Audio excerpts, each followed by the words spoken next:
समझ लेना पत्नी का नाम सुनीति है। और जो मन में आवे वही करे। पीना है तो पीना है, खाना है तो खाना है। तो समझ लेना पत्नी का नाम सुरुचि है। जो व्यक्ति जिस पत्नी से ज्यादा काम लेगा, सुनीति से काम लेगा तो सुनीति वाला फल उसको मिलेगा, और सुरुचि से काम लेगा तो सुरुचि वाला फल उसको मिलेगा। इसलिए उत्तान पाद के दो बालक हैं। जो सुनीति का बालक है उसका नाम है ध्रुव, और जो सुरुचि का बालक है उसका नाम उत्तम है। एक दिन की बात है, उत्तम पिताजी की गोदी में बैठा था। ध्रुव ने खेलते हुए देखा तो सोचे कि क्यों ना मैं भी अपने पिताजी की गोदी में जाकर बैठ जाऊं। और जैसे ही बैठने के लिए वह गया, बगल में सुरुचि खड़ी थी। सुरुचि ने तुरंत हाथ पकड़ लिया और कहा, सुन, अभी तो पिताजी की गोदी में बैठने लायक नहीं हुआ है। पिताजी की यदि गोदी में तुझे बैठना है तो पहले कुछ काम करना पड़ेगा। तपसा आराध्य पुरुषम तस एव अनुग्रहण में गर्भे त्वाम साध्यात्माना यदि उच्चसे न आसनम। पिताजी के आसन में बैठना है तो पहले वन में जाना पड़ेगा। वन में जाकर के तुझे तप करना पड़ेगा, भजन करना पड़ेगा। जब भगवान प्रसन्न हो जाएंगे और मेरे उदर से तेरा जन्म होगा, तब जाकर के तुझे पिताजी की गोदी में बैठने को मिलेगा। इस वाक्य से मानो भक्त और भगवान दोनों का अपमान हो गया। ये अपने उदर को, अपने पेट को भगवान से भी ज्यादा बता रही है। तो कह रही है भगवान प्रसन्न होंगे और जब तेरा जन्म मेरे द्वारा होगा तब जाकर के पिताजी की गोदी में बैठने को मिलेगा। रोते हुए ध्रुव अपनी मां सुनीति के पास में पहुंचे। सुनीति को मालूम चला तो सुनीति को लगा कि अरे ये बालक है। बालकों को जैसे बना दो, जैसे बता दो वो वैसे ही करेंगे। बालक है जैसे एक मिट्टी को कुम्हार चाहे जो कुछ बना दे, चाहे तो कुम्हार उसी मिट्टी से घड़ा बना दे। पानी भरो तो घड़ा में तो पानी भी शीतल और घड़ा भी शीतल, और कुम्हार चाहे तो उसी मिट्टी से चलम बना दे तो पीने वाला भी गर्म और वो चलम भी गर्म। कुम्हार के ऊपर है कि वो मिट्टी से क्या बना रहा है। ऐसे ही माता पिता के ऊपर है कि वो अपने बालकों को क्या बनाना चाहते हैं। जैसे बालकों को सिखाएंगे बालक वैसे ही बन जाएंगे।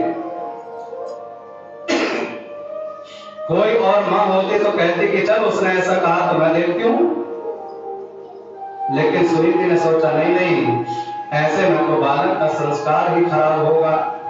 आज हम लड़ेंगे, वो लड़ता हुआ देखेगा, रात दिन लड़ता ही रहेगा।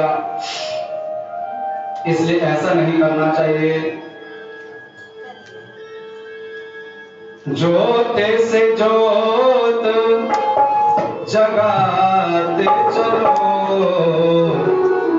हर बच्चे को सिखाते चलो।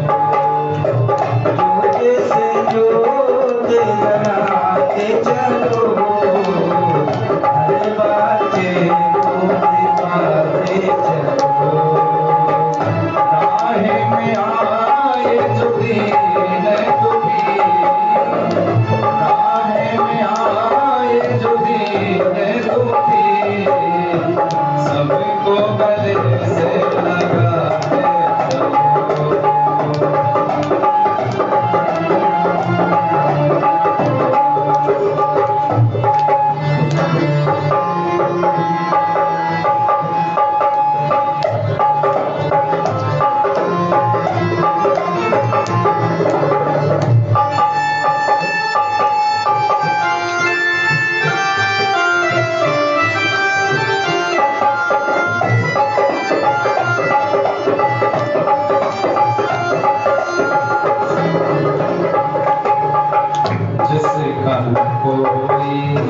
संगी साथी ईश्वर है रखवाला।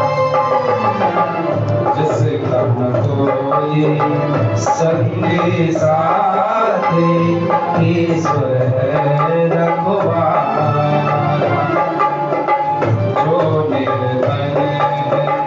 जो निर्बल है वो है प्रभु को प्यारा। जो निर्बल है वो है हरि को प्यारा। प्यार के मोती लुटाते चलो, प्यार के मोती लुटाते चलो, प्रेम की गंगा बहाते चलो। ज्योति से ज्योत जलाते चलो, ज्योति से ज्योत जलाते चलो, के को सिखाते चलो।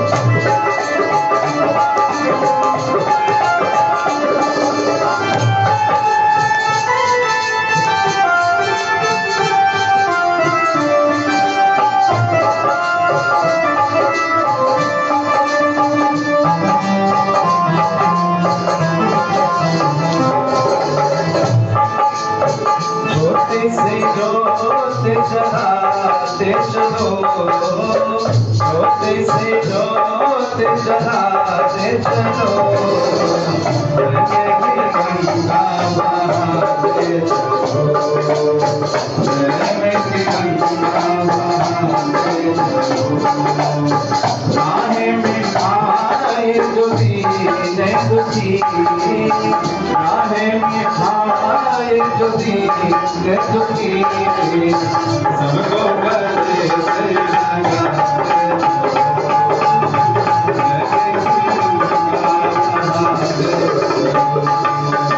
प्रेम की गंगा बहाते चलो, प्रेम की गंगा बहाते। सुनीति ने कहा, बेटा सत्यम सुरुच्या भी हता भवन में जल तब गाया उतरे गए। कहा बेटा सुरुचि ने बिल्कुल ठीक कहा है, तेरा दुर्भाग्य है जो तेरा जन्म मेरे उदर से हुआ है। शास्त्रों में कुछ माताएं ऐसी हो गई हैं जिन्होंने बालकों को भजन में लगाई है, भगवान में लगाई है। भक्तमाल में कथा आती है माता मंदालसा की। माता मंदालसा ने कह दिया पिताजी मैं विवाह नहीं करूंगी, और यदि विवाह करूंगी तो शर्त है बालकों का जन्म होगा मैं उनको भजन के लिए वन में पहुंचा दूंगी। और शर्त के अनुसार मंदालसा ने 6 बालकों को वन में पहुंचा दी। अब आज की समस्या है, सरकार कह रही 2 ही होंगे, अब 2 ही है, वो घर देखेगी बंद देगा।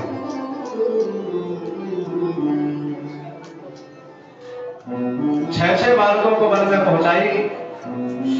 पति ने कहा कि देख 6 बालक वन में चले गए, अब कम से कम 1 बालक को तो घर में रहने दे। मंदालसा बोली यदि ये घर में रहेगा तो हम और आप चले। राजा बोला ठीक है हम और आप चले, बालक को घर में रहने दो। मंदालसा पति को लेकर के जब वन में जाने लगी, जाने से पहले बालक को एक ताबीज दिया और कहा कि बेटा जब संकट की घड़ी आवे तो इसे खोल के देखना। कह करके चली गई। इधर वन में मंदालसा को अपने बालक मिले। बालकों से मंदालसा बोले कि बेटा कि तुम सब तो आकर के वन में भजन कर रहे हो, तुम्हारा सबसे छोटा भाई है जो अपने घर में गृह में फंसा है, उसे भी लेवा लाओ। भाई आए, भाई से बहुत कहा लेकिन वो नहीं माना। कोई व्यक्ति घर में फंस जाए तो कहते महाराज बस इतना काम और हो जाए, फिर तो बस भजन ही करना है, बस इतना काम और हो जाए। लेकिन चाहे जितना जो कुछ हो जाए, इतना काम होता है तो इतना और बढ़ जाता है। कहते बस इतना और हो जाए फिर तो भजन ही करना है, फिर वो भी हो गया, कहते बस इतना और हो जाए फिर भजन ही करना है। लेकिन जो ग्रह में फंस गया वो फिर भजन में नहीं लग सकता। इन्होंने मामा को लोभ दिया और मामा ने इसके ऊपर चढ़ाई कर दिया। संकट की घड़ी में मां के द्वारा दी गई ताबीज को खोल करके देखा, उसमें लिखा था शुद्धोसी बुद्धोसी निरंजनोसी संसार माया त्यज स्वप्न रूपम मंदाल सावाक्य मुवाच पुत्रम। कहा बेटा ये जो आत्मा है शुद्ध है, बुद्ध है, निरंजन है, संसार माया को त्याग और वन में आकर के तो भगवान का भजन कर। बालक ने भी ग्रह को त्याग दिया और वो वन में जाकर के भगवान का भजन करने लगा।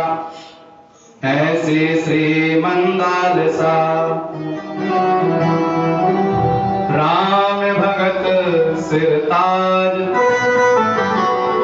पति सुत तारण भगरोध दी आपहि भई जहाज। पति को तारी, बालकों को तारी, स्वयं भी तरी। और मानस में एक मां हो गई सुमित्रा। जिस समय भगवान राम वन को जाने लगे, लक्ष्मण जी को पता चला। लक्ष्मण जी ने कहा कि भैया मैं भी चलूंगा। राम जी ने कहा लक्ष्मण भरत शत्रुघ्न पहले से ही ननिहाल में है, मैं वन को जा रहा हूं, अब इस अवध में कौन रखा है? माता पिता की सेवा कौन करेगा, गुरु की सेवा कौन करेगा? लक्ष्मण जी ने कह दिया भैया मैं किसी को नहीं जानता। गुरु पे तुमात ना जाना काहू, गुरु पे तुमात जाना काहू।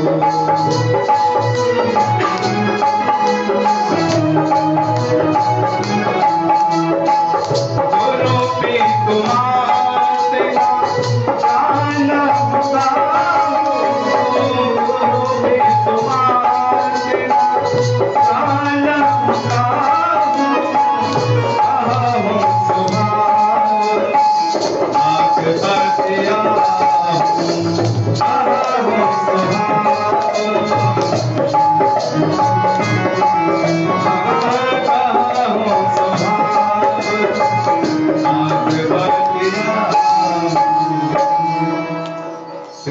भैया ना मैं गुरु को मानूं,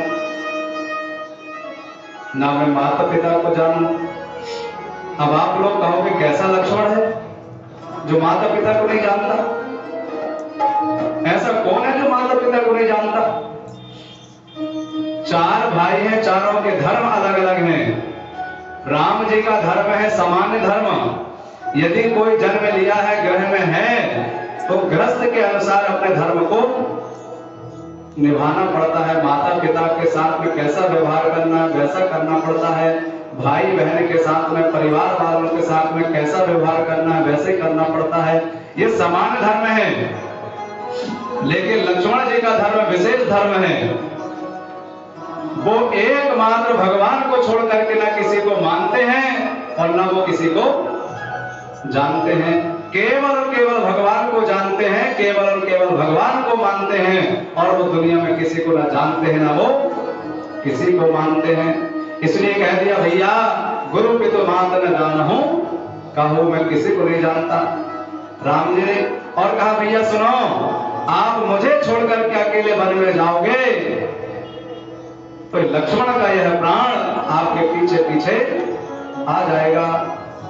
राम जी समझ गए ये लक्ष्मण मेरे बिना जीवित नहीं रहेगा। तो राम जी ने कहा कि लक्ष्मण ठीक है, वन में यदि चलना है तो जाकर के माता जी से पूछे आओ। लक्ष्मण जी पूछने के लिए गए और राम जी ने सोचा कि अभी कह रहा था मैं किसी को नहीं जानता, और मैंने कहा माता जी से पूछे आप, तो पूछने को चला गया, मतलब जानता है। अब राम जी ने सोचा लौट करके वापस आए तब पूछेंगे।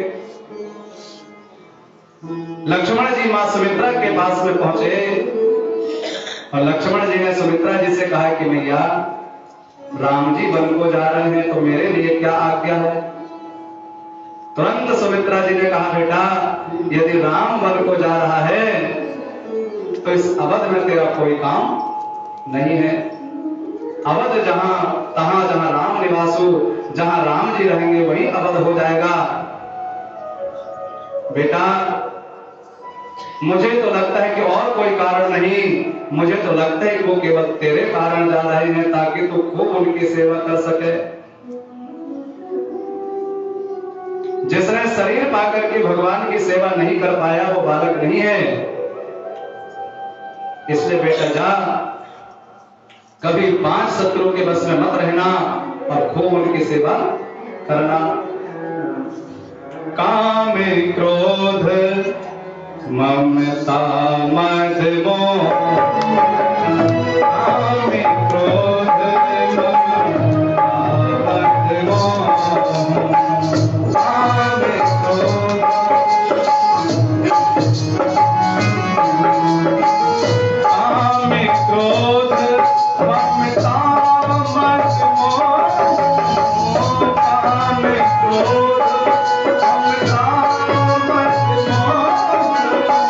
जनो सपने हो इनके बस हो, जनो सपने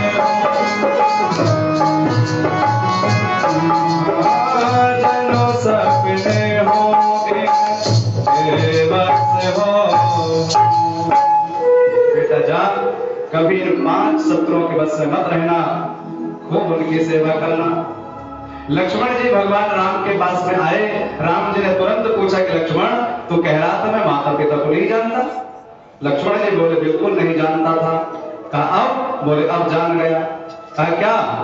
बोले जब मैं गया था ना तो पूछने को किससे गया था? बोले मैं पूछने को गया था कि मेरे माता पिता कौन है। पता चला? बोले हाँ पता चल गया। कहा क्या क्या पता चला? सुमित्रा जी कह रही थी कि बेटा मैं तेरी मां नहीं हूं। कहा फिर? कहा सुन तेरी माता तेरे पिता कौन है। सुमित्रा जी बोली बेटा आज से तात तुम्हार मातु वैदही, तात तुम्हार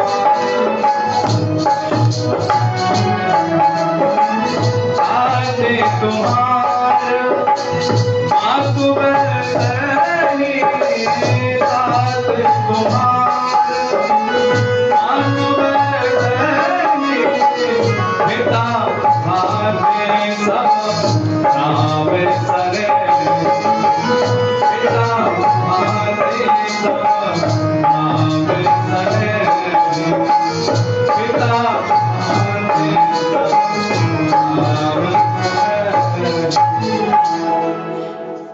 लक्ष्मण जी से माता सुमित्रा कह रही कि मैं तेरी मां नहीं, दशरथ तेरा पिता नहीं। माता है जानकी और पिता रघुनाथ जी, आज से वही तेरे माता पिता हैं।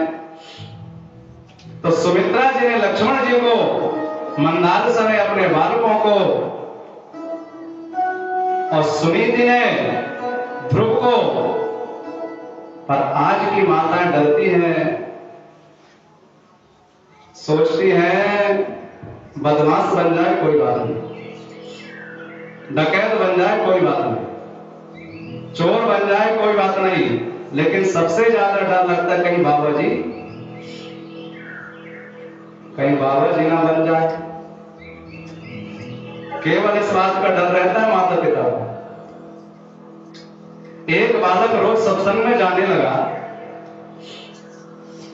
अब बताओ बाबा यदि बन जाते तो यहां आश्रम में बाबों की कमी होती क्या? घर में बैठे हैं चाहे कुछ भी करते रहे, फालतू घूम रहे हैं तो एक दो को यही लगा देते, यही बढ़िया गौरा जी की सेवा करते, आश्रम की सेवा करते, यही बैठे भजन करते, वो भी नहीं हो पाता, वो भी नहीं हो पाता, पर उपद्रव खूब हो पाता। यदि इसे अपना ही समझना है कि हमारा है तो आओ बाबा जी बन जाओ, लंगोटी पहनो, बढ़िया रहो, कोई मना कर रहा है? जब भगवान के हो जाएंगे तो स्थान की कमी थोड़ी है। चाहे जहां राम राम करो और चाहे जहां खाओ पियो आनंद से।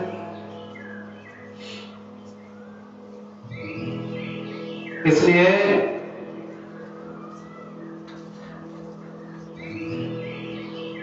सुनीति ने पहुंचाया, मंदालसा ने पहुंचाया, सुमित्रा ने पहुंचाया, पर एक जगह एक बालक रोज सत्संग में जाता।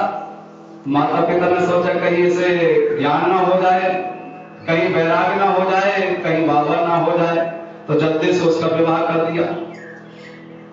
और जब घर में आ गई तो उससे कहा बेटा इसे 2 मिनट के लिए घर से बाहर मत जाने देना।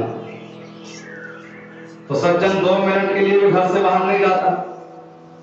एक दिन अचानक गुरुजी उसके मकान के सामने से निकले तो उसने देखा कि गुरुजी जा रहे हैं, जाके ऐसे पैर छुआ। गुरुजी ने कहा बेटा क्या बात है, आजकल सत्संग में नहीं आता? तो उसने कहा गुरुजी क्या बताऊं। कहा क्यों? बोले विवाह हो गया। गुरुजी ने कहा बेटा विवाह हो गया सब तो अच्छी बात है, लेकिन विवाह थोड़ी रोकता है कि सत्संग में ना जाओ, कथा में ना जाओ। कहा गुरुजी ये बात नहीं है। कहा फिर? बोले बात ये है कि जो घर में आई है ना वो बहुत अच्छी है। गुरुजी ने कहा अच्छा कभी परीक्षा किया है? कहा नहीं परीक्षा तो नहीं किया। कहा एक बार जब परीक्षा भी करके देख लो कितनी अच्छी है। तो कहा कैसे परीक्षा करूं? गुरुजी ने कहा मैंने तुझे प्राणायाम सिखाया है। बोले हाँ। तो कहा अभी जा, अभी जाके उससे कहना कि बढ़िया बढ़िया खाने की इच्छा हो रही है, वो बढ़िया बढ़िया बनाने में लग जाएगी। तो प्राणायाम करना, अपने प्राण को सिर में चढ़ाना, बड़े बड़े नाटक देखना। उसने कहा ठीक है। तुरंत गया जाकर के बोला बढ़िया बढ़िया खाने की इच्छा हो रही है। सो बढ़िया बढ़िया बनाने में लग गई। इसने प्राणायाम किया, प्राण को सिर में चढ़ाया, लेट गया। अब उसने जब बढ़िया बढ़िया बनाई तो उठाने के बाद प्राणनाथ प्राणनाथ। अब प्राणनाथ रहे तब तो बोले वो तो स्वर्गनाथ हो गए। जाकर के माता पिता से बताई तो माता पिता ने सोचा हे भगवान इतना बढ़िया बढ़िया बना, इसको कौन खाएगा? तो माता पिता बोले अभी रोना धोना बंद करो, पहले खा लो। तो तीनों मिलकर के खा लिए। अब सोचे कि यदि अभी से रोना चालू करें तो पूरी रात रोना पड़ेगा। एक काम करो अभी सो जाओ। तो तीनों सो गए। अब जब सवेरे उठे तो कहा तो दिन भर रोना पड़ेगा, खाने को नहीं मिलेगा। एक काम करो थोड़ा थोड़ा जो बासा बचा है उसे और खा लो। तो थोड़ा थोड़ा और खा लिए। अब रोना शुरू हुआ। अब रोना शुरू हुआ तो पूरे गांव के आ गए। गांव भर करके आकर के कहने लगे अरे भैया बहुत बढ़िया था, ये नहीं मरता हम मर जाते। बहुत अच्छा था, ये नहीं मरता हम मर जाते। इतने में गुरुजी पीछे से आए। गुरुजी ने कहा भैया क्या हुआ? सब कहने लगे अरे गुरुजी आपका चेहरा नहीं रहा, गुरुजी बहुत अच्छा था, ये नहीं मरता हम मर जाते। गुरुजी बोले अच्छा। गुरुजी ने अपने झोली में से एक फूल निकाला और कहा भैया इस फूल को जो कोई सूंघेगा वो मर जाएगा और जो मरा पड़ा है वो जीवित हो जाएगा। सबने सोचा भैया ये मरा है सो मरा है, हम काय को मरे। सब के सब खिसक गए। अब ये तीन कहां खिसक गए? इनको खिसकने की जगह होती तो ये भी खिसक जाते। बूढ़े से कहा तुम सुन लो। बूढ़े ने कहा गुरुजी अब इनके बुढ़ापे में कोई नहीं है, इसलिए जो हुआ सो हो जाने दो। बुढ़िया से कहा तुम सुन लो। तो बुढ़िया बोले गुरुजी इनके बुढ़ापे में कोई नहीं है, इसलिए जो हुआ सो हो जाने दो। उससे कहा बेटा तुम सुन लो। तो उसने कहा गुरुजी मैं माता पिता की अकेली हूं, यदि मैं मर जाऊंगी तो मेरे माता पिता रो रो कर मर जाएंगे, इसलिए जो हुआ सो हो जाने दो। गुरुजी बोले मैं सुन लूं, तो तीनों इकट्ठे बोले हाँ आप सुन लो, आपके तो आगे ना पीछे, आप सुन लो। गुरुजी ने सुन तो लिया, लेकिन गुरुजी तो नहीं मरे, जो मरा पड़ा था वो उठकर बैठ गया। और गुरुजी ने कहा बेटा देख लिया, सुर नर मुनि सब की यह रीति, सुर नर मुनि सब की यह, सुर नर मुनि सब की यह रीति, सुर नर मुनि सब भारत लाग सब देते, भारत लाग सब देते, भारत लाग।